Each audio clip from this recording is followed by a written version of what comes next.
ওটাই না পড়েছে মানা। তুই এরকম আবির মেখে বসে আছিস কেন মা? দুল তো সেই কবে চলে গিয়েছে রে। কি হয়েছে তাহলে তুই কাঁদছিস? না মা, আমার খুব কাঁদতে ইচ্ছা হচ্ছে। কি করে? তুই কাঁদিস না দিদি, আমি রাহুলদাকে বলবো যে। রাহুলদা? রাহুলদাটা আবার কে মানা? কেউ না মা, কেউ না। শোনা ওই যে মা, ওই যে। এবারে মাকে কি বানিয়ে বলি? আইডিয়া। মা, ওই যে মিষ্টি দিদি আছে না, মিষ্টি দিদি মাসিমণির ছেলে হলো রাহুলদা। আর রাহুলদা না দিদিকে বোনের মতো ভালোবাসে। ও আচ্ছা তাই বল। আমি বোন, রাহুল আমার দাদা।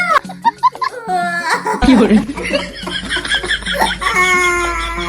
পার্ট 3টা দেখতে গেলে চ্যানেলটা সাবস্ক্রাইব করে নাও না।